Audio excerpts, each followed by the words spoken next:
नमस्कार, आप देख रहे हैं विकासनामा न्यूज। आपके साथ मैं हूं राशि। आइए खबरों की शुरुआत करेंगे। आजादी के अमृत महोत्सव को देश भर में धूमधाम से मनाया जा रहा है। इसी कड़ी में केंद्रीय नागरिक उड्डयन मंत्री ज्योतिरादित्य सिंधिया वीरांगना रानी लक्ष्मीबाई की समाधि स्थल पर पहुंचे और उन्हें श्रद्धा सुमन अर्पित किए। समाधि स्थल पर राष्ट्रीय ध्वज भी फहराया। इस दौरान विभाजन की विभीषिका पर आयोजित प्रदर्शनी का अवलोकन किया। केंद्रीय मंत्री ज्योतिरादित्य सिंधिया दूसरी बार रानी लक्ष्मीबाई की समाधि पर पहुंचे हैं।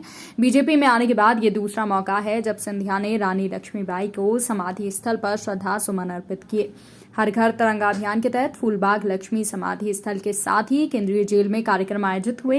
इस दौरान केंद्रीय मंत्री के साथ सांसद विवेक नारायण शेजवलकर, ऊर्जा मंत्री प्रद्युमन सिंह तोमर, इमरती देवी के साथ कई नेता मौजूद थे।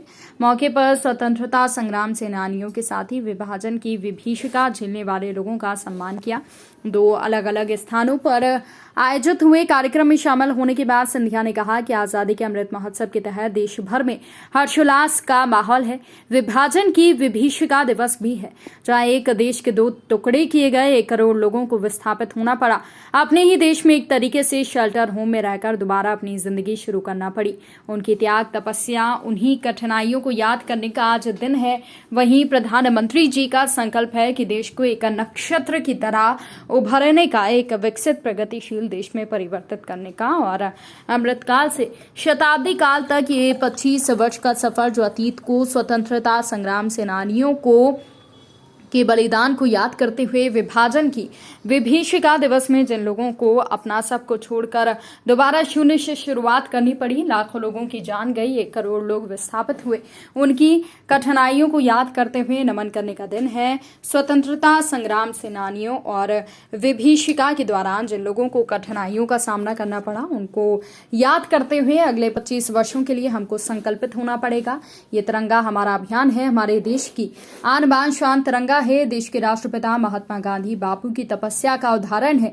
भगत सिंह जैसे वीरों के बलिदान का निशान है। नेताजी सुभाष चंद्र बोस की कर्मठता और लगनशीलता का प्रतीक है।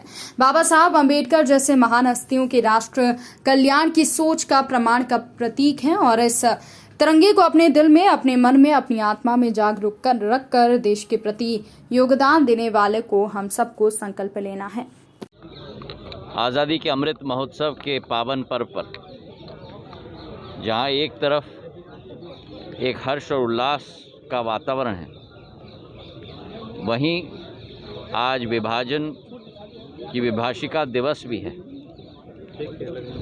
जहां एक देश के 2 टुकड़े किए गए और 1 करोड़ लोगों को विस्थापित होना पड़ा। अपने ही देश में एक तरीके से शेल्टर होम में रहकर दोबारा अपनी ज़िंदगी शुरू करनी पड़ी। उनकी त्याग, उनकी तपस्या, उनकी कठिनाइयों को भी याद करने का आज दिवस है। प्रधानमंत्री जी का संकल्प है देश को एक नक्षत्र की तरह उभारने का, एक विकसित प्रगतिशील देश में परिवर्तित करने का। और अमृत काल से शताब्दी काल, ये 25 वर्ष का सफ़र जो अतीत को, हमारे स्वतंत्रता संग्रामियों के बलिदान को याद करते हुए, विभाजन विभीषिका दिवस में जिन लोगों को अपना सब कुछ छोड़कर दोबारा शून्य से शुरुआत करना पड़ा, लाखों लोगों की जान गई, 1 करोड़ लोग विस्थापित हुए, उनकी कठिनाइयों को भी याद करते हुए, नमन करते हुए, दोनों को, स्वतंत्रता संग्रामियों को भी और विभाजन विभीषिका दिवस पर जिन लोगों को कठिनाइयां का सामना करना पड़ा, उनको भी याद करते हुए आगे के 25 वर्षों के लिए हमें अपने आप को संकल्पित करना है। ये तिरंगा हमारा अभिमान है, हमारी देश की मान है, हमारा देश का सम्मान है। देश के राष्ट्रपिता महात्मा गांधी बापू की तपस्या का उदाहरण है। भगत सिंह जी जैसे वीरों की बलिदान का निशान है। नेताजी सुभाष चंद्र बोस की कर्मठता और लगनशीलता का प्रतीक है। बाबा साहब अम्बेडकर जैसे महान हस्तियों की राष्ट्रीय कल्याण की सोच की विचारधारा का प्रतीक है और लाखों स्वतंत्रता संग्रामियों की तपस्या और बलिदान का प्रतीक है। इस तिरंगे को अपने दिल में, अपने मन में, अपने आत्मा में जागरूक रख के देश के प्रति योगदान देने का संकल्प आज के दिवस पे हमें लेना है। क्रिकेट के बाद इस बुलेटिन में फिलहाल के लिए इतना ही। अपडेट्स के लिए आप बने रहिए हमारे साथ। नमस्कार।